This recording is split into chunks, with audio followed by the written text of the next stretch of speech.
तो दोस्तों एक बार फिर से स्वागत है आप सभी का आपके अपने favourite English learning channel scholar English पर। मेरा नाम है दीपिका कुमावत और मैं इस चैनल पर वेरियस कॉम्पिटिटिव एग्जाम्स के लिए इंग्लिश सब्जेक्ट टीच करती हूँ। तो बेसिकली आज के इस वीडियो में हम डिस्कस करने जा रहे हैं द हिंदू एडिटोरियल का वोकैब एनालिसिस। आशा करती हूँ कि आप इन सेशंस के साथ रेगुलरली जुड़ रहे हैं और इनका बेनिफिट भी उठा रहे हैं, क्योंकि इन सेशंस का मकसद है आपकी वोकैब पावर को और ज़्यादा इन्हांस करना। और ये जो वोकैब सेशंस है ये बैंक, एसएससी, रेलवे, यूपीएससी या फिर किसी भी कॉम्पिटिटिव एग्जाम के लिए इक्वली बहुत ही ज़्यादा इंपॉर्टेंट है। तो चलिए और ज़्यादा देर ना करते हुए बढ़ते हैं हमारे वोकैब शो की ओर और जानेंगे कि आज का हमारा सबसे पहला वर्ड कौन सा होता है। तो दोस्तों आज का हमारा सबसे पहला वर्ड आता है अडल्टरेट। दोस्तों अडल्टरेट का मतलब होता है मिलावट करना या फिर किसी चीज़ को अशुद्ध करना। यानी कि अडल्टरेट का मतलब होता है किसी असली और शुद्ध चीज़ में कोई घटिया, कोई सस्ती या फिर अनवांटेड चीज़ मिला देना जिससे कि उसकी क्वालिटी ख़राब हो जाए। ये जो वर्ड है ना वो सबसे ज़्यादा खाने पीने की चीज़ों में, जैसे कि फूड आइटम्स में, मिल्क में, स्पाइसेस, मेडिसिन, फ्यूल, ड्रिंक्स जैसे प्रोडक्ट के लिए यूज़ होता है। लेकिन सिर्फ इन्हीं तक सीमित नहीं है, यानी कि इन्हीं तक ही लिमिटेड नहीं है। किसी भी चीज़ की प्योरिटी और ओरिजिनलिटी को ख़राब कर देना ही एडल्टरेट कहलाता है। सोचो आपने 1 लीटर जो है वो प्योर दूध खरीदा, लेकिन दुकान वाले ने उसमें पानी मिला दिया ताकि उसकी क्वांटिटी बढ़ जाए और उसको ज़्यादा प्रॉफिट हो। अब दूध जो है वो पहले जैसा प्योर नहीं रहा। इस प्रोसेस को ही एडल्टरेट करना कहते हैं।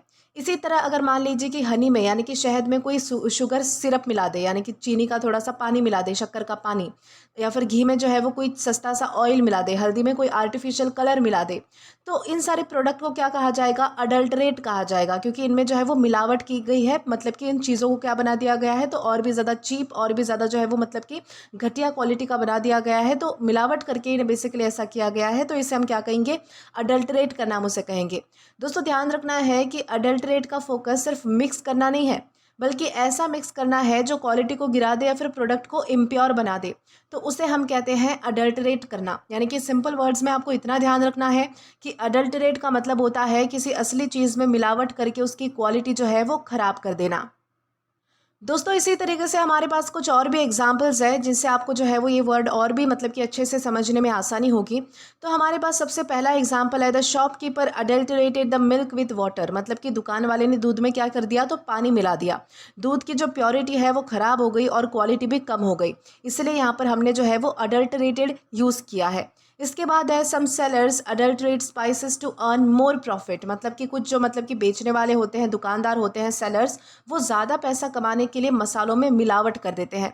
यानी कि सस्ती चीज़ें मिलाकर असली प्रोडक्ट की क्वालिटी क्या कर देते हैं? तो गिरा देते हैं। तो उसे भी हम अडल्टरेट करना कहते हैं। या फिर the factory was fined for adulterating cooking oil. मतलब कि फैक्ट्री पर जो है वो मतलब कि जो खाने का तेल होता है, कुकिंग ऑयल, उसमें मिलावट करने के लिए फ़ाइन यानी कि जुर्माना लगाया गया। यानी कि ऑयल की प्योरिटी खराब करना एक सीरियस ऑफेंस है, इसीलिए क्या किया गया? तो एक्शन लिया गया। इस तरीके से एग्जाम्पल भी आपको ध्यान रखने हैं। यानी कि ओवरऑल मीनिंग के लिए मैं आपको बता दूं कि ओवरऑल मीनिंग इसका ये होता है कि अडल्ट्रेट का मतलब है किसी भी प्योर या फिर ओरिजिनल चीज़ में मिलावट करके उसे इम्प्योर या फिर लो क्वालिटी का बना देना, तो उसे हम कहते हैं अडल्टरेट करना। और ये भी ध्यान रखना है कि हमारे पास पार्ट्स ऑफ स्पीच में वर्ब है, यानी कि क्रिया है। अब दोस्तों इसी के साथ अगर सिनोनिम्स को देखें तो सिनोनिम्स में हमारे पास है कंटामिनेट, डाइल्यूट या फिर टेंट। सबसे पहला हमारा वर्ड आता है कंटामिनेट। कंटामिनेट का मतलब होता है दूषित करना, प्रदूषित करना बेसिकली। यानी कि कंटामिनेट का मतलब होता है किसी चीज़ को हार्मफुल या फिर अनवांटेड सब्सटेंस की वजह से गंदा या फिर अनसेफ बना देना। कंटामिनेट में फोकस अनसेफ या फिर डर्टी बनाने पर होता है, जबकि अडल्ट्रेट में फोकस क्वालिटी गिराने के लिए मिलावट करने पर होता है। ये एक बड़ा डिफरेंस आपको ध्यान रखना है। तो कंटामिनेट का क्या मतलब होता है? किसी चीज़ को दूषित करना, किसी चीज़ को गंदा बनाना, इम्प्योर बनाना बेसिकली, तो उसे हम कहते हैं कंटामिनेट। इसके बाद है डाइल्यूट।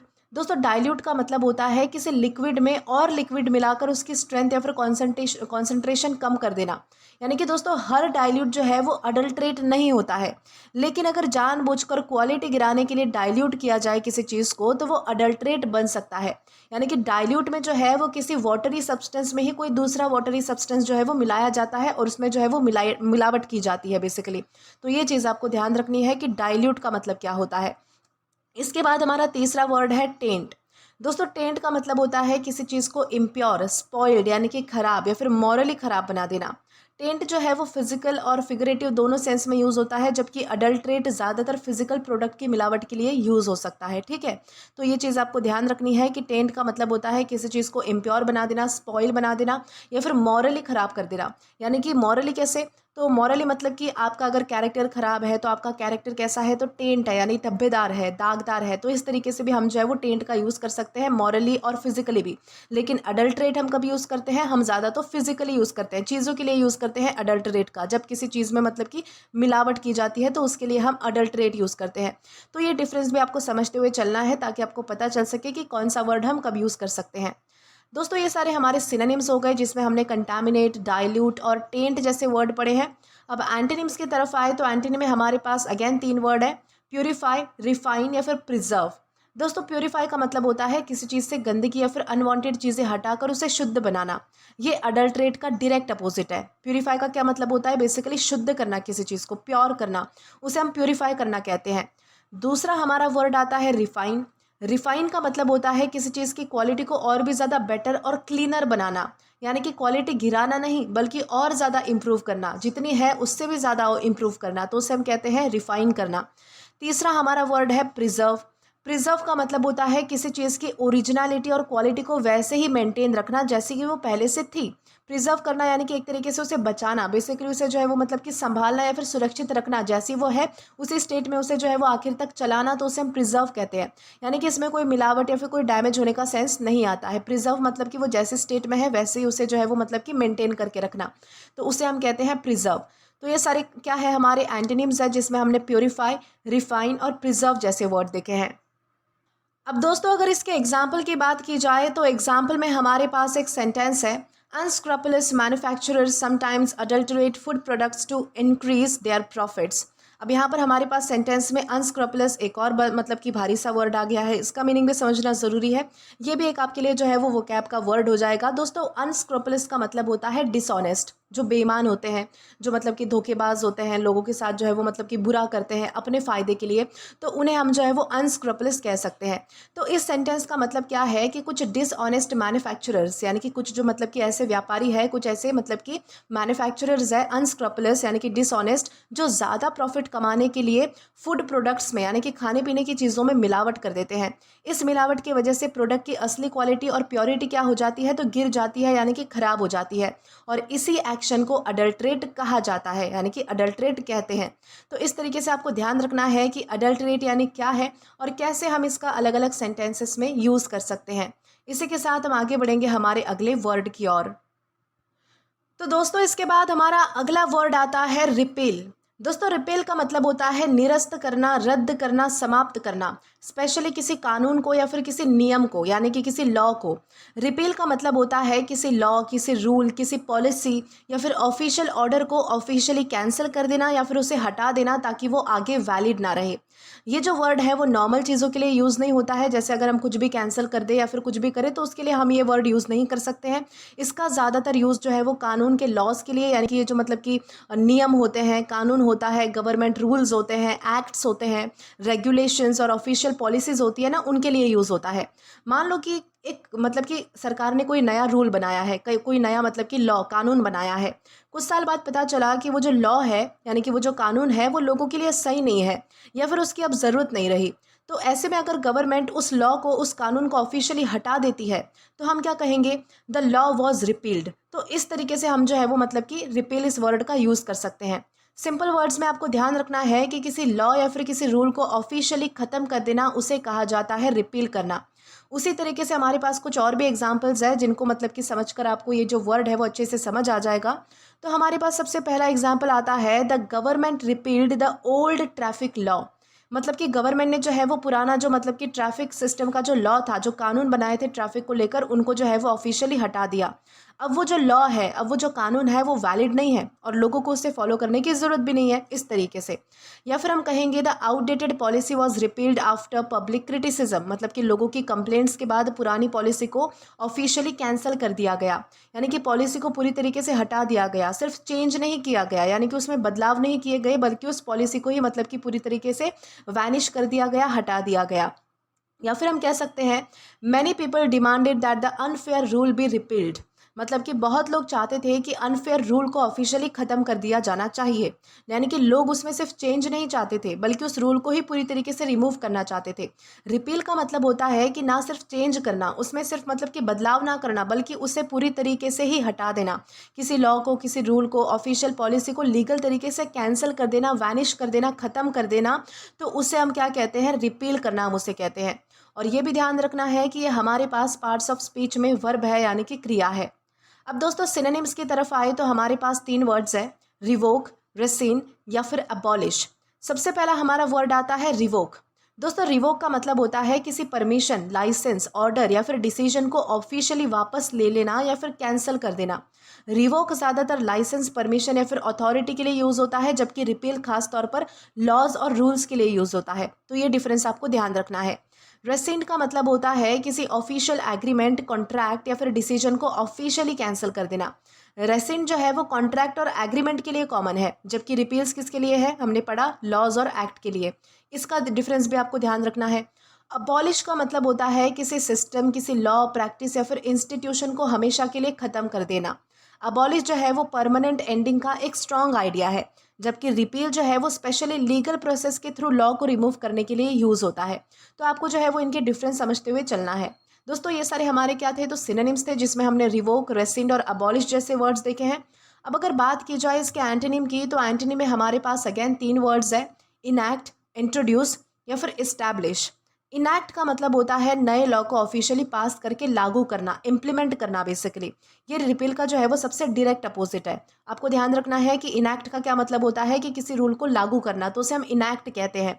इंट्रोड्यूस का मतलब होता है किसी नए रूल, बिल या फिर पॉलिसी को पहली बार सामने लाना, उसकी जो है वो मतलब कि पहचान कराना लोगों से, यानी कि नए लॉ की शुरुआत करना बेसिकली, तो उसे हम जो है वो इंट्रोड्यूस करना कहते हैं। एस्टैब्लिश का मतलब होता है किसी रूल, किसी सिस्टम, किसी पॉलिसी को ऑफिशियली सेटअप या फिर इम्प्लीमेंट करना, लागू करना बेसिकली, या फिर उसे जो है वो मतलब कि उसको स्थापित करना लोगों के सामने। यानी किसी चीज़ को ख़त्म नहीं, बल्कि शुरू करने का जो भाव है, जो सेंस है, वो इस वर्ड में से निकल कर आता है, तो उसे हम कहेंगे इस्टैब्लिश करना। अब दोस्तों ये सारे हमारे एंटोनिम्स थे, जहाँ पर हमने इनैक्ट, इंट्रोड्यूस या फिर इस्टैब्लिश जैसे वर्ड देखे। अब अगर बात की जाए इसके एग्जाम्पल सेंटेंस की, तो यहाँ पर हमारे पास एक सेंटेंस है, the parliament voted to repeal the outdated law that was no longer useful. इस सेंटेंस का मतलब है कि पार्लियामेंट ने वोट करके उस पुराने लॉ को ऑफिशियली ख़त्म कर दिया, क्योंकि अब उस लॉ की ज़रूरत नहीं थी और वो यूज़फुल भी नहीं रहा था। यानी वो लॉ अब लीगल तौर पर वैलिड नहीं रहा, इसलिए उसे जो है वो मतलब कि पार्लियामेंट ने क्या किया? तो वोट करके हटवा दिया। तो इस तरीके से आपको ध्यान रखना है कि रिपील इस वर्ड का हम किस तरीके से यूज़ कर सकते हैं, और कैसे कैसे मतलब कि किन किन चीज़ों को हमें ध्यान रखते हुए इसका अलग अलग सेंटेंसेस में यूज़ करना है। इसी के साथ हम आगे बढ़ेंगे हमारे अगले वर्ड की ओर। दोस्तों इसके बाद हमारा अगला वर्ड आता है स्क्वैंडर। दोस्तों स्क्वैंडर का मतलब होता है अपव्यय करना, फिजूल खर्च करना या फिर बर्बाद करना किसी चीज़ को, तो उसे हम जो है वो स्क्वैंडर करना कहते हैं। स्क्वैंडर का मतलब होता है किसी बहुत ही कीमती चीज़ को बिना सोचे समझे, केयरलेस तरीके से या फिर बिना किसी अच्छे रीज़न के वेस्ट कर देना, बर्बाद कर देना। ये जो चीज़ है वो पैसा हो सकती है, टाइम हो सकता है, एनर्जी भी हो सकती है, टैलेंट भी हो सकता है, कोई अपॉर्चुनिटी भी हो सकती है, या फिर कोई रिसोर्स भी, यानी कि कुछ भी हो सकता है इन सब में से।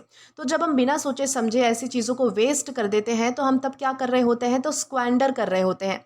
इस वर्ड में जो है वो सिर्फ खर्च करने का सेंस नहीं है, बल्कि ऐसे खर्च करने का सेंस है जिसके बाद आपको पछताना पड़े, क्योंकि वो जो चीज़ है वो उसका सही फ़ायदा नहीं उठाया गया, बेसिकली उसे जो है वो बर्बाद किया गया है। खर्च करने में बेसिकली ऐसा होता है कि आपको उससे कुछ मुनाफा मिलता है, आपको बदले में जो है वो उसका कोई मतलब कि अच्छा खासा फ़ायदा मिलता है, इसलिए हम जो है वो कोई चीज़ खर्च करते हैं बेसिकली, ओके।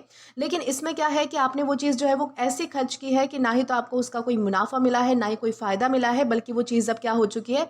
वेस्ट हो चुकी है, बर्बाद हो चुकी है। तो उसे हम जो है वो स्क्वैंडर कहेंगे। खर्च करने को स्क्वैंडर नहीं करते हैं, बल्कि फिजूल खर्च करने को या फिर बर्बाद करने को स्क्वैंडर कहते हैं। जैसे कि एक एग्जांपल है मेरे पास, सोचो किसी स्टूडेंट के पास जो है वो एग्जाम से पहले 10 दिन का टाइम था पढ़ाई करने के लिए।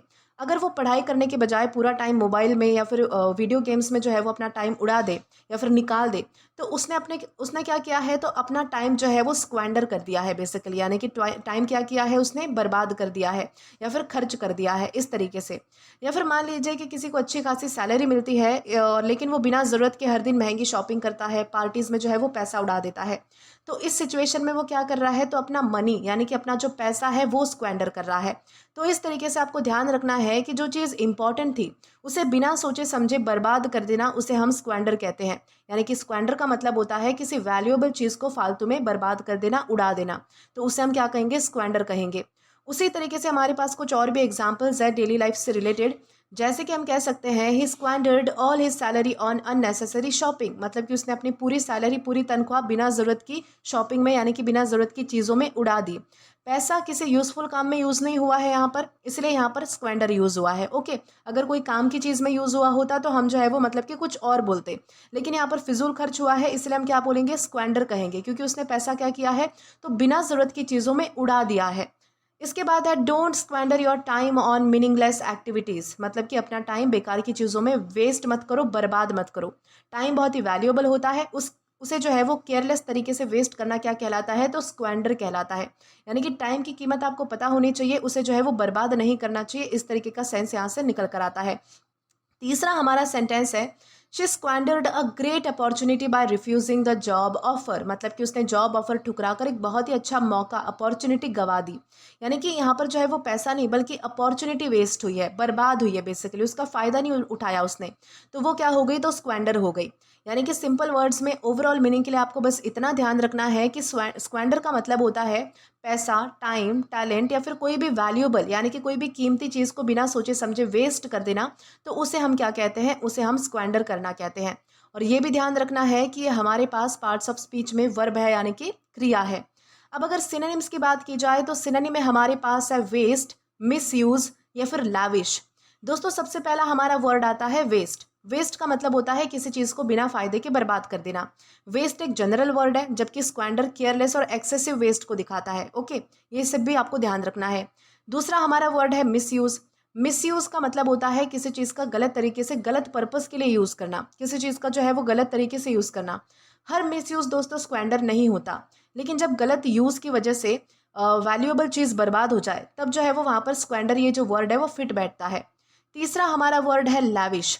दोस्तों लैविश का मतलब होता है बहुत ही ज़्यादा और खुलकर खर्च करना।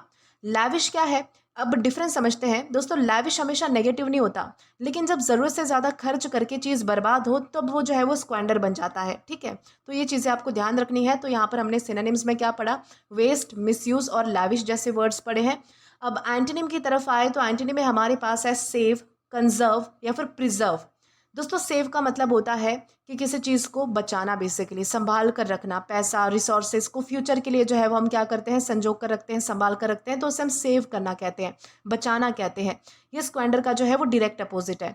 इसके बाद है कंजर्व। कंजर्व का मतलब होता है किसी वैल्यूएबल चीज़ को केयरफुली यूज़ करना ताकि वो लंबे टाइम तक चले, तो उसे हम कंजर्व कहते हैं। प्रिजर्व का मतलब होता है किसी चीज़ की वैल्यू और क्वालिटी को मेंटेन रखना और उसे वेस्ट ना होने देना, यानी कि वो जैसे हालात में है, जैसी है, उसे वैसे ही मेंटेन करके रखना, तो उसे हम प्रिजर्व करना कहते हैं। अब अगर दोस्तों ये सारे हमने एंटोनिम्स देख लिए हैं, सेव, कंजर्व, प्रिजर्व। अब अगर एग्जाम्पल की बात करें तो एग्जाम्पल में भी हमारे पास एक सेंटेंस है, if you continue to squander your money on unnecessary things you may face financial problems in the future. यानी कि सेंटेंस का मतलब है कि अगर तुम बिना ज़रूरत की चीज़ों पर अपना पैसा इसी तरह उड़ाते रहोगे तो फ्यूचर में तुम्हें फाइनेंशियल प्रॉब्लम्स फेस करनी पड़ सकती है। यानी कि वैल्यूएबल मनी यानी कि जो कीमती हमारा जो पैसा है उसे केयरलेस तरीके से वेस्ट करना ही स्क्वेंडर कहलाता है। तो इस तरीके से आपको ध्यान रखना है कि स्क्वेंडर यानी क्या है और कैसे हमें इसका यूज़ करना है। इसी के साथ हम आगे बढ़ेंगे हमारे अगले वर्ड की ओर। तो दोस्तों इसके बाद हमारा अगला वर्ड आता है इम्बेसिल। दोस्तों इम्बेसिल का मतलब होता है मूर्ख, बुद्धिहीन या फिर अत्यंत कम समझ वाला व्यक्ति, यानी कि जिसे बहुत मतलब कि बहुत ही कम समझ होती है, जिसे बिल्कुल ना के बराबर मतलब कि सेंस होता है, तो उसे हम क्या कहेंगे, इम्बेसिल हम उसे कहेंगे। दोस्तों इम्बेसिल का मतलब होता है ऐसा व्यक्ति जो बहुत ही कम समझ दिखाए और इतनी बेवकूफ़ी भरी बात या फिर काम करे कि लोग उसे बहुत ही मतलब कि पागल समझे, फुलिश समझे बेसिकली, तो उसे हम इम्बेसिल कहते हैं।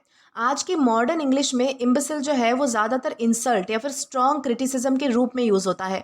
जब कोई इंसान बार बार ऐसी गलतियां करे जो कि कॉमन सेंस की वजह से बचाई जा सकती है, तब लोग गुस्से या फिर फ्रस्ट्रेशन में जो है वो इम्बेसिल कह देते हैं उस व्यक्ति को।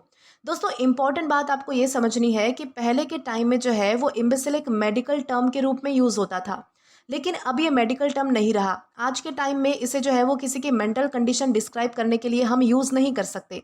यानी कि पहले जो है वो मेडिकल टर्म में कैसे यूज़ होता था, जो मतलब कि लोग जो है वो जिनको मेंटल डिसऑर्डर्स होते थे, यानी कि जो मतलब कि थोड़े पागल से बिहेव करते थे, तो उनको जो है वो मतलब कि मेडिकल टर्म में इम्बेसिल कहा जाता था। लेकिन आज के टाइम में ऐसा नहीं माना जाता है। आज के टाइम में अगर आप ये बात किसी को कह दो तो वो उसे इंसल्ट समझेगा, उसे क्रिटिसिज्म समझेगा। अब ये सिर्फ किसी को बहुत ही फुलिश बिहेवियर को क्रिटिसाइज करने के लिए यूज़ होता है, इतना आपको ध्यान रखना है। जैसे कि आपको एग्जांपल दूँ तो सोचो, किसी को बार बार अगर वार्निंग दी जाए कि अपना जो फ़ोन है वो टेबल के कोने पर मत रखो क्योंकि वो गिर जाता है, फिर भी वो वहीं पर रखता है और फ़ोन जो है वो गिरकर टूट जाता है। तो अगर कोई गुस्से में उसे बोले कि व्हाट एन इम्बेसिल, तो इसका मतलब है कि आपने उसे बोला है कि कितनी ही पागल हरकत है ये, मतलब कि बार बार समझाने के बाद भी जो है वो ये व्यक्ति समझ नहीं रहा है। तो इस तरीके से आपको जो है वो मतलब कि यूज़ करना है। ये जो वर्ड है वो पर्सन के लिए यूज़ होता है, काम के लिए नहीं, ये भी आपको बात ध्यान रखनी है। यानी कि सिंपल वर्ड्स में आपको बस इतना ध्यान रखना है कि इम्बेसिल का मतलब होता है बहुत ही फुलिश या फिर बिल्कुल कॉमन सेंस ना दिखाने वाला इंसान, तो उसे हम कहते हैं इम्बेसिल। दोस्तों, उसी तरीके से हमारे पास कुछ और भी डेली लाइफ के एग्जाम्पल्स है। जैसे कि हम कह सकते हैं, only an imbecile would ignore such an obvious warning. मतलब कि सिर्फ बहुत ही कोई पागल इंसान होगा जो इतनी क्लियर वार्निंग को इग्नोर करेगा। यानी कि यहाँ पर पर्सन की पुअर जजमेंट को क्रिटिसाइज किया गया है कि वो इस वार्निंग को इग्नोर कर रहा है, जबकि बाकी लोग जो है वो मतलब कि जो समझदार है वो ध्यान दे रहे हैं बेसिकली। तो इस तरीके से, या फिर हम कह सकते हैं, he acted like an imbecile during the meeting. मतलब कि मीटिंग में उसने बहुत ही मतलब कि फुलिश तरीके से बिहेव किया। इसका मतलब ये नहीं है कि वो हमेशा पागलों की तरह बिहेव करता है, बल्कि उस वक्त उसका बिहेवियर बहुत ही फुलिश था, बहुत ही पागलों जैसा था। तो इस तरीके से, या फिर हम कहेंगे, don't be an imbecile, read the instruction before using the machine. मतलब कि बिना इंस्ट्रक्शन पढ़े मशीन मत चलाओ, पागल मत बनो। स्पीकर यहाँ पर जो है वो स्ट्रॉन्ग तरीके से कह रहा है कि केयरलेस और फुलिश मत बनो, यानी कि पागल मत बनो, यानी कि सेंस का यूज़ करो इस तरीके से।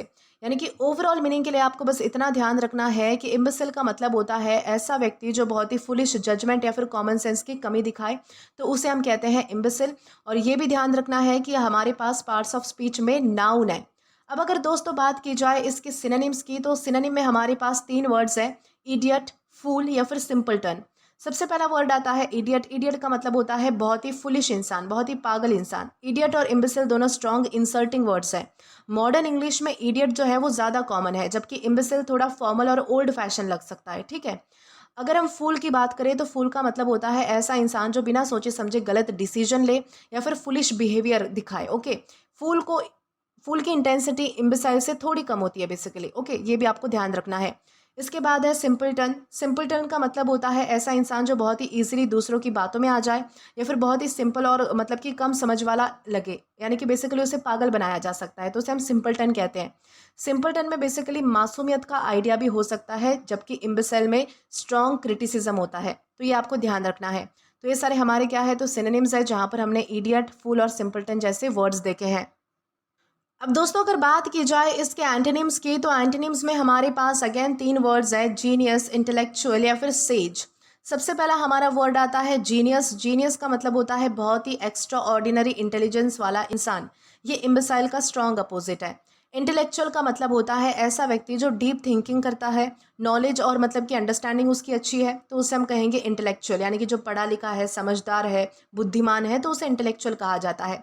सेज का मतलब होता है बहुत ही वाइस, यानी कि बहुत ही समझदार और एक्सपीरियंस इंसान, जो मतलब कि हमेशा समझदारी से एडवाइस या फिर डिसीजन देता हो, यानी कि समझदारी भरी बातें करता हो, तो उसे हम क्या कहेंगे, उसे हम सेज कहेंगे, ओके। तो ये सारे हमारे क्या है, तो एंटोनिम्स है जहाँ पर हमने जीनियस, इंटेलेक्चुअल और सेज जैसे वर्ड्स पढ़े हैं।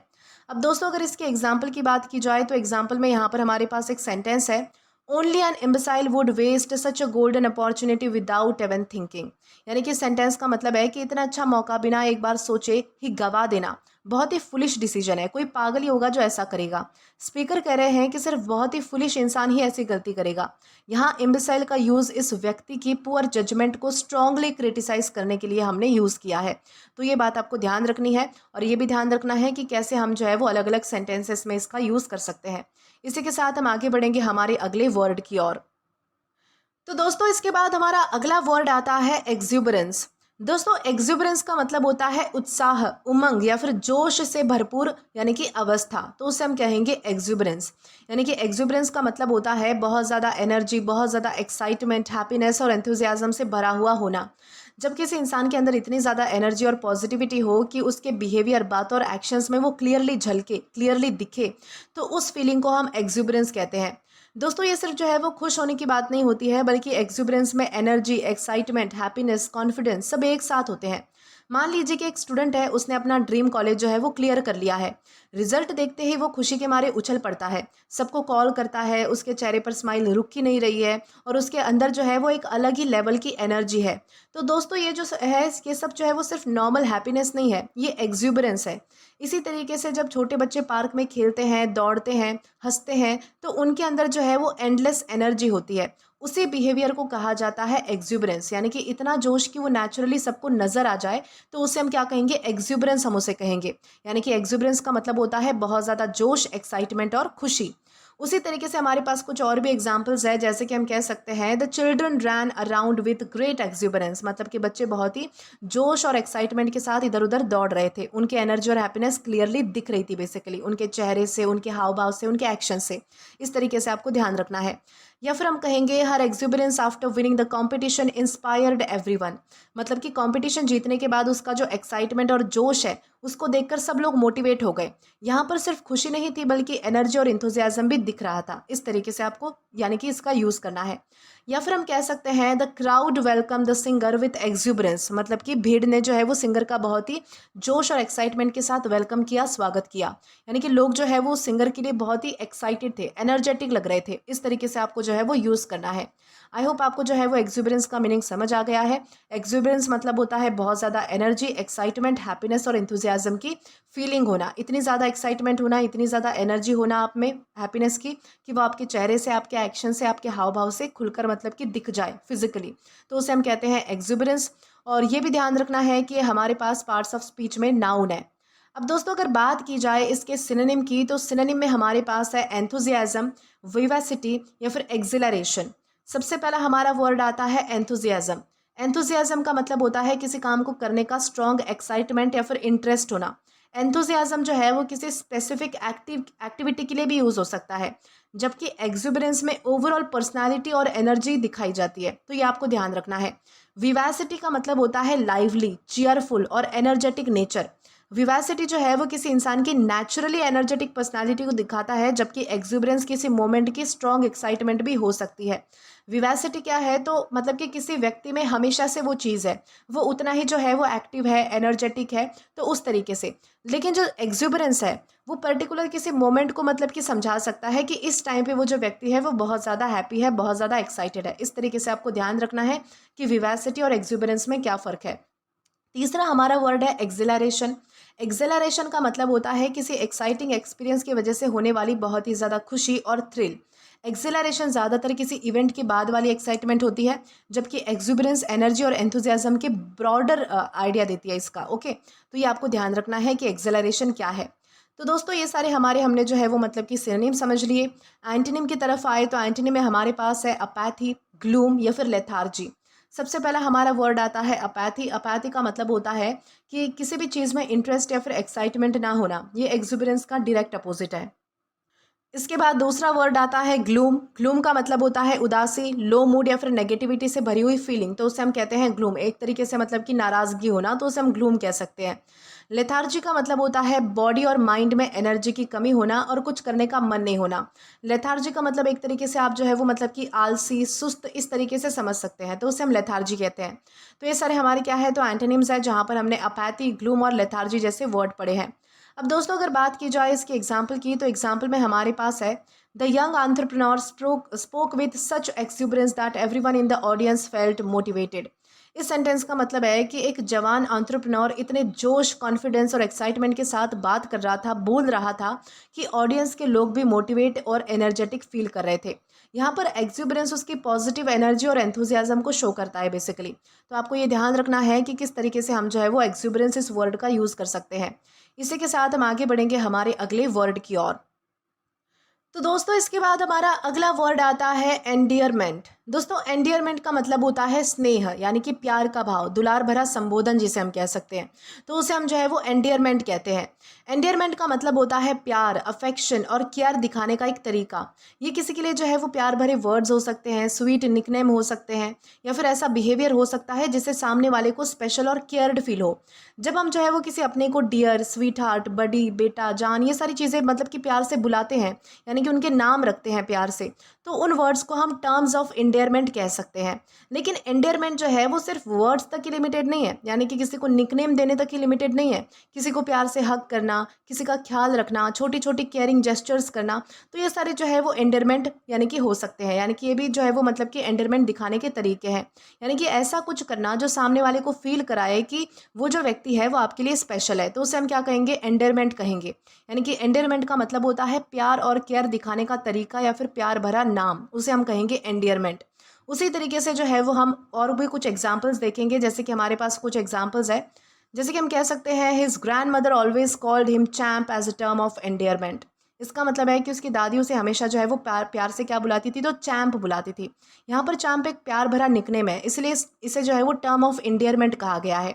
इसके बाद है she smiled at her child with great endearment, मतलब कि उसने अपने बच्चे की तरफ बहुत ही प्यार और केयर के साथ मतलब कि स्माइल की। यहाँ पर एंडियरमेंट उसके लविंग बिहेवियर को दिखाता है। Their small acts of endearment made their friendship stronger, मतलब कि उनके छोटे छोटे केयरिंग जेस्चर्स ने उनकी दोस्ती को और भी ज़्यादा मजबूत बना दिया। यहाँ पर एंडियरमेंट का मतलब केयरिंग एक्शंस है बेसिकली।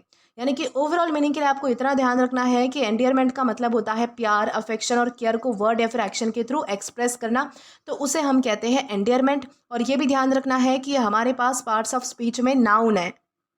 अब दोस्तों अगर बात की जाए इसके सिनोनिम की, तो सिनोनिम में हमारे पास है अफेक्शन, फॉन्डनेस या फिर टेंडरनेस।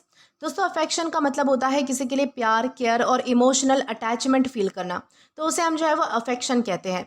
फॉन्डनेस का मतलब होता है किसी के लिए मतलब कि वार्म लाइकिंग या फिर प्यार होना, तो उसे हम फॉन्डनेस कहते हैं। टेंडरनेस का मतलब होता है बहुत ही सॉफ्टली, जेंटली और केयर के साथ किसी से बिहेव करना, तो उसे हम टेंडरनेस कहते हैं। तो ये सारे हमारे क्या है, तो सिनोनिम्स है जिसमें हमने अफेक्शन, फॉन्डनेस और टेंडरनेस जैसे वर्ड देखे हैं। अब अगर बात की जाए एंटोनिम्स के बारे में, तो एंटोनिम में हमारे पास है हॉस्टिलिटी, हेट्रेड या फिर इनडिफरेंस। दोस्तों हमारा सबसे पहला वर्ड आता है हॉस्टिलिटी। हॉस्टिलिटी का मतलब होता है किसी के प्रति दुश्मनी या फिर अग्रेसिव एटीट्यूड रखना। ओके। हेट्रेड का मतलब होता है किसी के लिए बहुत ही स्ट्रांग नफरत फील करना, बेसिकली नफरत होना किसी के लिए, तो उसे हम हेट्रेड कहते हैं। इनडिफरेंस का मतलब होता है किसी के प्रति कोई खास केयर या फिर कोई इंटरेस्ट ना दिखाना, तो उसे हम इनडिफरेंस कहेंगे। तो ये सारे हमारे क्या है, तो एंटोनिम्स है जहाँ पर हमने हॉस्टिलिटी, हेट्रेड या फिर इनडिफरेंस जैसे वर्ड्स देखे हैं। अब अगर बात की जाए इसके एग्जाम्पल की, तो एग्जाम्पल में हमारे पास एक सेंटेंस है, the old couple spoke to each other with warmth and endearment even after many years of marriage. यानी कि सेंटेंस का मतलब है कि शादी के बहुत साल बाद भी वो दोनों एक दूसरे से प्यार, रिस्पेक्ट और केयर के साथ बात करते थे। उनके वर्ड्स और बिहेवियर में अफेक्शन क्लियरली दिख रहा था। इसी प्यार भरे एक्सप्रेशन को एंडियरमेंट कहा जाता है। तो इस तरीके से आपको ध्यान रखना है कि एंडियरमेंट यानी क्या है और कैसे हम इसका अलग अलग सेंटेंसेस में यूज़ कर सकते हैं। दोस्तों इसी के साथ हम आगे बढ़ेंगे हमारे अगले वर्ड की ओर। दोस्तों इसके बाद हमारा अगला वर्ड आता है पैलिएट। दोस्तों पैलिएट का मतलब होता है कम करना, शांत करना या फिर अस्थायी रूप से राहत देना। यानी कि पैलिएट का मतलब होता है किसी प्रॉब्लम, किसी दर्द, किसी सफरिंग या फिर डिफिकल्ट सिचुएशन को पूरी तरीके से ख़त्म ना करके उसकी इंटेंसिटी को कम कर देना या फिर टेम्पररी राहत यानी कि रिलीफ देना। सबसे इंपॉर्टेंट बात जो आपको ध्यान रखनी है कि पैलिएट जो है वो प्रॉब्लम को सॉल्व नहीं करता है, बल्कि उसका इफेक्ट कम कर देता है, यानी कि टेम्पररीली राहत देता है। ये जो वर्ड है वो सबसे ज़्यादा मेडिकल फील्ड में यूज़ होता है। सोचो किसी किसी पेशेंट को बहुत ही सीरियस बीमारी है जिसका अभी जो है वो कंप्लीट ट्रीटमेंट करना पॉसिबल नहीं है, तो डॉक्टर जो है वो उस डिसीज़ को तुरंत ठीक नहीं कर सकता, लेकिन मेडिसिन देकर जो है वो उसके दर्द को कम कर सकता है, ताकि जो है वो पेशेंट को क्या मिले, तो थोड़ी राहत मिले, रिलीफ मिले। तो इसी एक्शन को हम पैलिएट करना कहते हैं। लेकिन ये जो वर्ड है वो सिर्फ मेडिकल वर्ड ही नहीं है दोस्तों। अगर ऑफिस में मान लीजिए कि दो लोगों का झगड़ा हो रहा है और तीसरा कोई व्यक्ति आकर जो है वो उनके झगड़े को शांत करवा देता है, उनके बीच के टेंशन को कम कर देता है, तो लेकिन अभी जो असली इशू है वो अभी भी बाकी है, यानी कि वो ख़त्म नहीं हुआ है, बस झगड़ा जो है वो शांत करवा दिया गया है। तो मैनेजर ने उस सिचुएशन को क्या किया है, तो पैलिएट किया है बेसिकली, यानी कि अभी के लिए जो है वो टेम्पररीली स्टॉप कर दिया है, यानी कि temporary relief but not permanent solution. तो इस तरीके से आपको ध्यान रखना है कि पैलिएट यानी क्या होता है। दोस्तों और भी हमारे पास मतलब कि कुछ डेली लाइफ के एग्जांपल्स है, जैसे कि हम कह सकते हैं the medicine help palliate his back pain, मतलब कि मेडिसिन ने उसके बैक पेन को कुछ हद तक कम कर दिया। मेडिसिन ने जो है वो सिर्फ दर्द को यानी कि कंट्रोल किया है, लेकिन डिसीज को पूरी तरीके से क्या मतलब कि खत्म नहीं किया है। तो ये चीज़ आपको ध्यान रखनी है कि पैलिएट में जो है वो किसी भी चीज़ का परमानेंट सोल्यूशन नहीं होता है, बस टेम्पररी सोल्यूशन दिया जाता है, यानी कि किसी भी चीज़ में राहत पाने के लिए। या फिर हम कहेंगे the manager try to palliate the tension between the two employees, मतलब कि मैनेजर ने दोनों एम्प्लॉयज़ के बीच में टेंशन को कम करने की कोशिश की। यानी कि झगड़ा जो है वो पूरी तरीके से खत्म नहीं हुआ है, बस सिचुएशन शांत हो गई है इस तरीके से। या फिर हम कहेंगे financial aid can palliate the family's immediate problems, मतलब कि फाइनेंशियल हेल्प से जो है वो मतलब कि फैमिली की अभी की प्रॉब्लम कुछ हद तक जो है वो कम हो सकती है। यानी कि पैसे से टेम्पररी रिलीफ मिल गया, लेकिन लॉन्ग टर्म प्रॉब्लम अभी भी मतलब कि हो सकती है फ्यूचर में। तो इस तरीके से आपको ध्यान रखना है कि पैलिएट का मतलब होता है किसी दर्द, किसी प्रॉब्लम या फिर सफरिंग को टेम्पररीली कम कर देना बिना उसका असली रीज़न ख़त्म किए। तो उसे हम कहते हैं पैलिएट करना, यानी कि शांत करवाना। और ये भी ध्यान रखना है कि हमारे पास पार्ट्स ऑफ स्पीच में वर्ब है, यानी कि क्रिया है। अब दोस्तों अगर बात की जाए इसके सिनोनिम की, तो सिनोनिम में हमारे पास है एलिविएट, मिटिगेट या फिर ईज। सबसे पहला हमारा वर्ड आता है एलिवेट। दोस्तों एलिवेट का मतलब होता है पेन, स्ट्रेस या फिर प्रॉब्लम की इंटेंसिटी को कम कर देना। मिटिगेट का मतलब होता है किसी प्रॉब्लम या फिर नेगेटिव सिचुएशन को लेस सीरियस बनाना, तो उसे हम मिटिगेट करना कहते हैं। ईज का मतलब होता है डिस्कम्फर्ट, पेन या फिर डिफिकल्टी को कम करना ताकि इंसान बेटर फील करे, तो उसे हम जो है वो ईज कह सकते हैं। एंटोनिम्स की अगर बात की जाए तो एंटोनिम्स में हमारे पास है एग्रीवेट, इंटेंसिफाई या फिर वर्जन। दोस्तों एग्रीवेट का मतलब होता है किसी प्रॉब्लम या फिर पेन को और ज़्यादा बढ़ा देना। ओके, ये पैलिएट का डायरेक्ट अपोजिट है।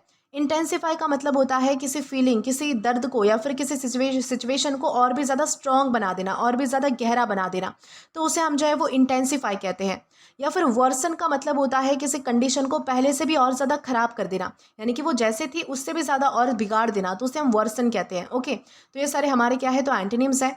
अब अगर बात की जाए इसके एग्जाम्पल सेंटेंस की, तो एग्जाम्पल में हमारे पास एक सेंटेंस है the doctor prescribe medicine to palliate the patient's pain until further treatment could begin.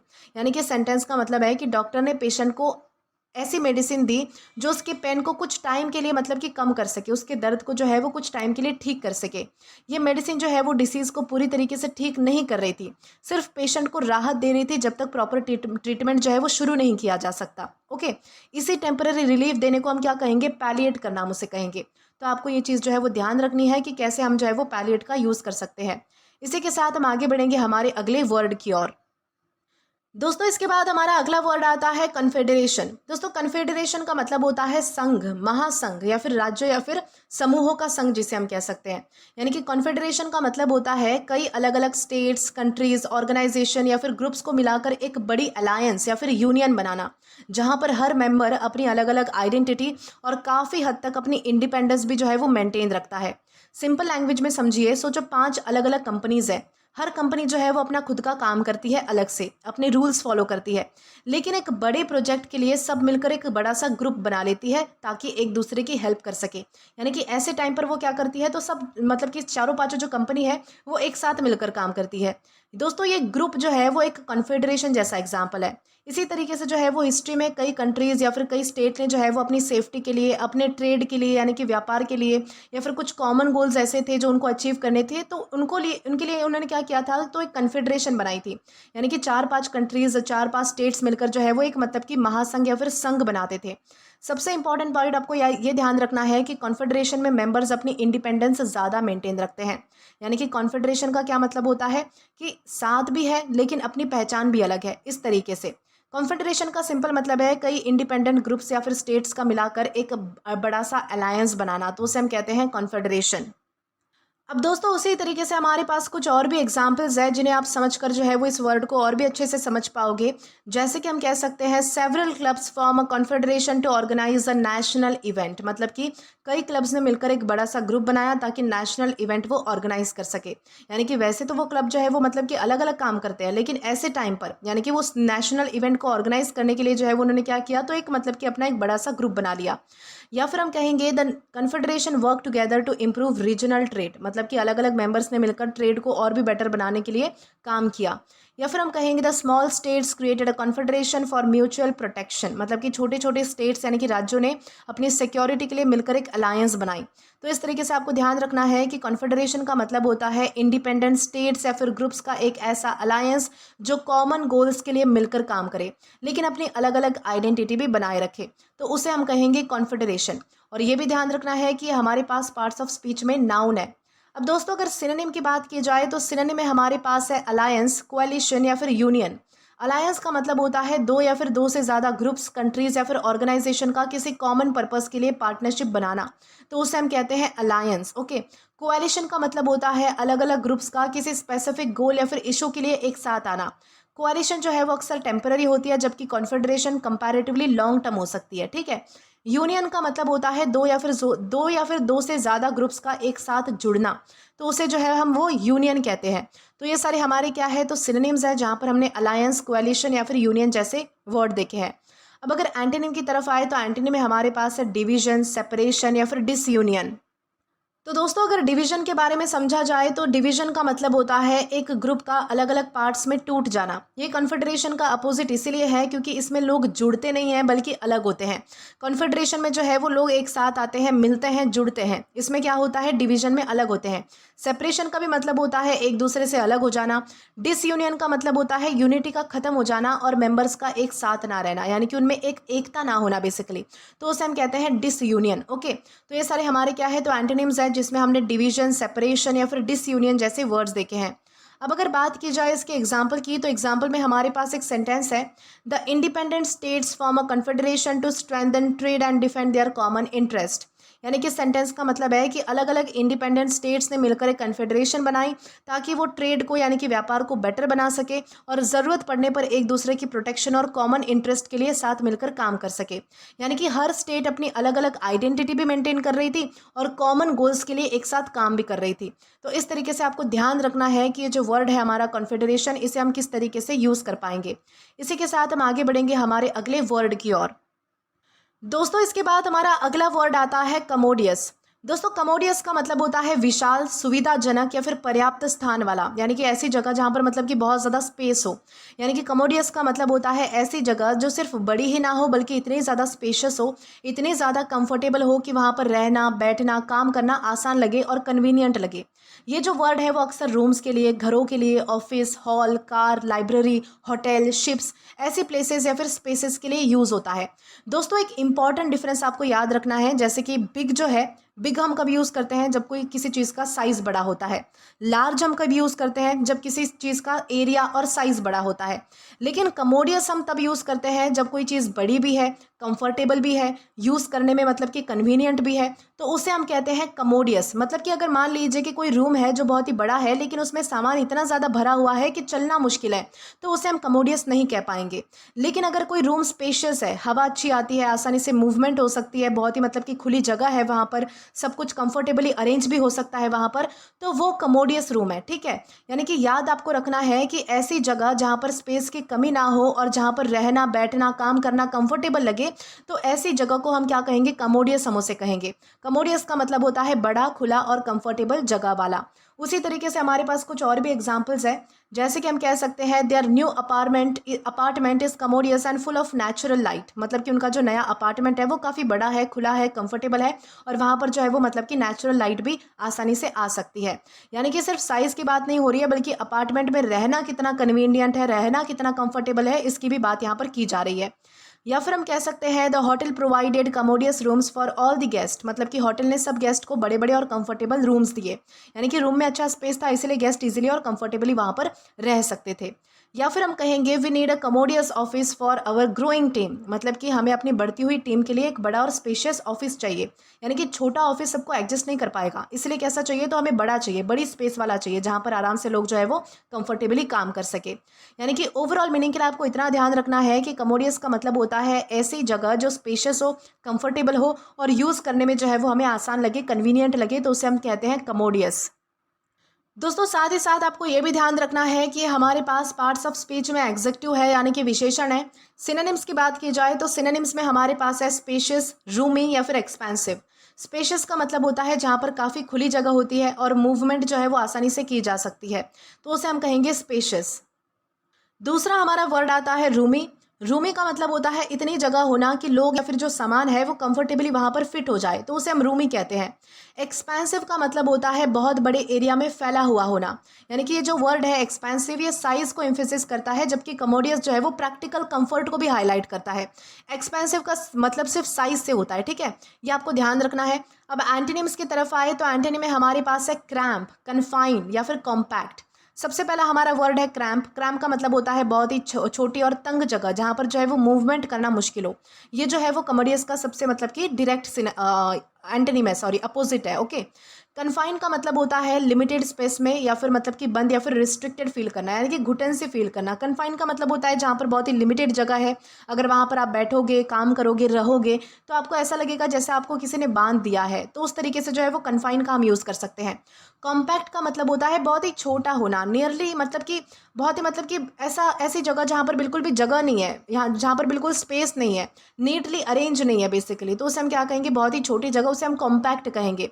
दोस्तों कॉम्पैक्ट जो है वो हमेशा नेगेटिव नहीं होता है, लेकिन उसमें कॉमोडियस जैसा खुला और स्पेस फील नहीं होगा बेसिकली आपको। तो आपको ध्यान रखना है कि कॉम्पैक्ट यानी क्या है, तो ये सारे हमारे क्या है, तो एंटीनिम्स हमने अभी अभी देखे हैं। अब अगर दोस्तों बात की जाए इसके एग्जाम्पल की, तो एग्जाम्पल में हमारे पास एक सेंटेंस है, the architect design a commodious house with large rooms and wide hallways. तो इस सेंटेंस का मतलब है कि आर्किटेक्ट ने एक ऐसा घर डिज़ाइन किया जिसमें बड़े बड़े रूम्स है, वाइड हॉलवेज है और इतना अच्छा स्पेस था कि लोग जो है वो आसानी से मूव कर सकते थे, कंफर्टेबली रह सकते थे, बैठ सकते थे, काम कर सकते थे। यहाँ पर कमोडियस सिर्फ घर के बड़े होने को नहीं बल्कि उसके कंफर्टेबल और कन्वीनियंट लेआउट को भी शो करता है। तो ये आपको ध्यान रखना है कि किस तरीके से आप जो है वो कमोडियस इस वर्ड को अपने अलग अलग सेंटेंसेस में यूज़ कर सकते हो। दोस्तों इसी के साथ हम आगे बढ़ेंगे आज के हमारे लास्ट वर्ड की ओर और जानेंगे कि वो वर्ड हमारा कौन सा होता है। तो दोस्तों आज का हमारा लास्ट वर्ड आता है कॉन्ट्राराइटी। दोस्तों इसे कॉन्ट्राराइटी प्रोनाउंस किया जाता है, जिसका मतलब होता है विरोध, असहमति या फिर विपरीतता। यानी कि कॉन्ट्राराइटी का मतलब होता है जब दो या दो से ज़्यादा आइडियाज़, ओपिनियंस, एक्शन या फिर सिचुएशन का एक दूसरे के साथ बिल्कुल ही मतलब कि मेल नहीं खाता है, वो अपोजिट होती है, अगेंस्ट होती है, तो उसे हम कॉन्ट्राराइटी कहते हैं। जब दो चीज़ें एक साथ सही नहीं हो सकती या फिर उनके बीच क्लियर डिसएग्रीमेंट या फिर कन्फ्लिक्ट होता है, यानी कि विवाद होता है, उस सिचुएशन को हम क्या कहते हैं, कॉन्ट्राराइटी हम उसे कहते हैं। ये जो वर्ड है वो सिर्फ अलग होने को नहीं दिखाता है बल्कि अपोजिशन या फिर कन्फ्लिक्ट का आइडिया भी देता है। सोचो कि दो फ्रेंड्स हैं, यानी कि ट्रिप का प्लान कर रहे हैं दो फ्रेंड्स, एक बोलता है कि हमें माउंटेन जाना चाहिए, दूसरा बोलता है कि नहीं नहीं हमें बीच पर जाना चाहिए। तो दोनों की जो ओपिनियंस है वो एक दूसरे के बिल्कुल अपोजिट है, अलग है। इस ओपिनियन के कन्फ्लिक्ट को हम क्या कहेंगे, कॉन्ट्राराइटी हम उसे कहेंगे। एक और एग्जाम्पल है, जैसे कि मान लीजिए कि कंपनी का मैनेजर है, वो बोलता है कि ऑफिस से काम होना चाहिए, लेकिन एम्प्लॉय चाहते हैं कि वर्क फ्रॉम होम होना चाहिए। तो दोनों की जो थिंकिंग है वो कैसी है, तो अपोजिट डायरेक्शन में है। तो ये भी कॉन्ट्राराइटी है, यानी कि जब दो चीज़ें एक दूसरे के बिल्कुल अपोजिट खड़ी हो जाए, उनके बीच मतभेद हो, तो उसे हम क्या कहेंगे, कॉन्ट्राराइटी हम उसे कहेंगे। दो चीज़ों के बीच में अपोजिट सोच या फिर डिसएग्रीमेंट होना, तो उसे कहा जाता है कॉन्ट्राराइटी। उसी तरीके से हमारे पास कुछ और भी एग्जांपल्स है, जैसे कि हम कह सकते हैं there was contrariety between the two partners about the business plan. मतलब कि दोनों पार्टनर्स की बिजनेस प्लान को लेकर अलग अलग यानी कि अपोजिट सोच थी, यानी कि उनकी जो है वो अलग अलग राय थी, उनकी जो मतलब कि सोच थी वो एक जैसी नहीं थी। तो इस तरीके से जो है वो मतलब कि वो एक डिसीजन पर एग्री नहीं हो पा रहे थे। तो इस तरीके से आप जो है वो कॉन्ट्राराइटी का यूज़ कर सकते हैं। या फिर हमारे पास दूसरा सेंटेंस है, the contrariety of their views made the discussion longer. मतलब कि उनकी अपोजिट थिंकिंग की वजह से जो डिस्कशन था, जो बातचीत थी, जो वो काफ़ी जो है वो लंबी हो गई। हर कोई अपनी बात को जो है वो सही मान रहा था, कोई भी जो है वो मतलब कि सामने वाली बात को सही मानना ही नहीं चाहता था, तो उनकी डिस्कशन कैसी हो गई, तो लंबी हो गई। या फिर हम कहेंगे contrariety between parents and teenagers is quite common. यानी कि मतलब पेरेंट्स और टीनेजर्स के बीच में अपोजिट ओपिनियंस होना काफ़ी कॉमन बात है, आजकल ये जो है वो हर घरों में होता है। यानी कि दोनों जनरेशन्स की थिंकिंग जो है वो कई बार मैच नहीं करती। मॉडर्न जनरेशन कुछ और सोचती है, जो पुरानी वाली जनरेशन है, हमारी पेरेंट्स वाली जनरेशन, वो कुछ और ही सोचती है।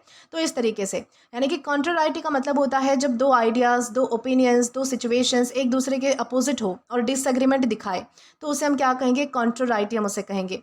और ये भी ध्यान रखना है कि हमारे पास पार्ट्स ऑफ स्पीच में नाउन है। अब दोस्तों अगर इसके सिनोनिम्स की बात की जाए तो सिनोनिम में हमारे पास है अपोजिशन, कन्फ्लिक्ट या फिर डिसएग्रीमेंट। दोस्तों सबसे पहला हमारा वर्ड आता है अपोजिशन। दोस्तों अपोजिशन का मतलब होता है किसी आइडिया, किसी डिसीजन या फिर एक्शन के अगेंस्ट खड़ा होना। अपोजिशन जो है वो किसी एक साइड के अगेंस्ट होने को दिखाता है, जबकि कॉन्ट्रारिटी जो है वो दो साइड्स अपोजिट मतलब कि दोनों साइड से मतलब कि अपोजिट डिफरेंस होते हैं, यानी कि दोनों साइड्स के बीच में जो है वो मतलब कि एग्रीमेंट नहीं होता है दोनों साइड की तरफ से, तो उसे हम जो है वो कॉन्ट्रारिटी कहते हैं, जबकि अपोजिशन सिर्फ एक तरफ से हो सकता है। दोस्तों इसके बाद है कन्फ्लिक्ट। कन्फ्लिक्ट का मतलब होता है जब दो या लोगों या फिर आइडियाज़ के बीच में टकराव या फिर क्लैश हो, तो उसे हम जो है वो कन्फ्लिक्ट कह सकते हैं। कन्फ्लिक्ट में झगड़ा या फिर स्ट्रगल भी हो सकता है बेसिकली। डिसएग्रीमेंट का मतलब होता है किसी बात पर एग्री ना होना, किसी की बात को मानना ना, ओके, ना मानना बेसिकली, या फिर स्वीकार ना करना, तो उसे हम जो है वो डिसएग्रीमेंट कहते हैं। अब दोस्तों अगर एंटोनिम की तरफ आए तो एंटोनिम में हमारे पास है एग्रीमेंट, हार्मनी या फिर अकॉर्ड। एग्रीमेंट का मतलब होता है जब लोग किसी बात पर यानी कि एक ही ओपिनियन रखते हो, यानी कि एक ही मतलब कि सबको जो है वो एक ही बात पसंद है या फिर एक ही बात को स्वीकार कर लेना, तो उसे हम एग्रीमेंट कहते हैं। हार्मनी का मतलब होता है जब लोग बिना कन्फ्लिक्ट के मिलजुल कर रहते हैं, काम करते हैं, बेसिकली उनके बीच में एक सौहार्द की भावना होती है, आपसी मेल मिलाप होता है, तो उसे हम जो है वो हार्मनी कहेंगे, यानी कि बेसिकली भाईचारा होना, तो उसे हम हार्मनी कह सकते हैं। अकॉर्ड का मतलब होता है म्यूचुअल अंडरस्टैंडिंग और एग्रीमेंट होना, यानी कि सब एक ही डायरेक्शन में सोच रहे हो, तो उसे हम क्या कहेंगे, अकॉर्ड हम उसे कहेंगे। यानी कि जैसे अगर मेरी सोच है वही अगर आपकी सोच है, तो वो हमारे बीच में एक अकॉर्ड है, ठीक है, तो उसे हम अकॉर्ड कहेंगे। तो ये सारे हमारे क्या है, तो एंटोनिम्स है। अब अगर दोस्तों एग्जाम्पल की बात की जाए तो एग्जाम्पल में हमारे पास एक सेंटेंस है, the controversy between the scientist opinion led to a long but productive debate. इस सेंटेंस का मतलब है कि साइंटिस्ट की ओपिनियन एक दूसरे से बिल्कुल अपोजिट थी, बिल्कुल मैच नहीं करती थी, इसी वजह से उनके बीच काफ़ी देर तक डिस्कशन चला, लेकिन उस डिस्कशन से नए आइडियाज़ भी निकले, अच्छे रिजल्ट भी मिले। यानी कि उनका जो डिस्कशन था वो कैसा था, वो प्रोडक्टिव था। यहाँ पर कॉन्ट्रारिटी उनके अपोजिट थिंकिंग और डिसएग्रीमेंट को शो कर रहा है, लेकिन उसका नतीजा कुछ अच्छा हो रहा है। तो इस तरीके से आपको ध्यान रखना है कि कॉन्ट्रारिटी यानी क्या है और किस तरीके से हम इसका अलग अलग सेंटेंसेस में यूज़ कर सकते हैं। तो दोस्तों आज के लिए बस इतना ही। आज के जो सारे वर्ड्स हैं वो ख़त्म हो चुके हैं। आशा करती हूँ कि ये सारे वर्ड्स आपको पसंद आए हो और आपके लिए वीडियो जो है वो काफ़ी हेल्पफुल रहा हो। दोस्तों आज की इस क्लास का पीडीएफ जो है वो आप हमारे टेलीग्राम चैनल के थ्रू एक्सेस कर सकते हैं। और अगर आपने अभी तक हमारा टेलीग्राम चैनल ज्वाइन नहीं किया है तो टेलीग्राम पर English with Deepika Kumawat search करके या फिर डिस्क्रिप्शन में दिए गए लिंक के थ्रू, साथ ही साथ अभी जो आपको आपके स्क्रीन पर QR कोड दिख रहा है वहाँ से भी आप जो है वो डायरेक्टली स्कैन करके हमारा टेलीग्राम चैनल ज्वाइन कर सकते हैं, ताकि आप कभी भी किसी भी नए आने वाले वीडियोस को लेकर कोई भी अपडेट्स को मिस ना करें। और दोस्तों अगर आपको आज का ये वीडियो पसंद आया है या फिर हेल्पफुल लगा है तो do like this video, subscribe the channel and share as much as you can. और अगर आपने इससे पहले वाले वीडियोस नहीं देखे हैं तो यहाँ पर मैंने एक प्लेलिस्ट प्रोवाइड कर दी है, जहाँ पर आप क्लिक करके वो सभी पहले वाले वीडियोस भी देख सकते हैं और उन्हें एक्सप्लोर भी कर सकते हैं। Till then keep learning. Thank you.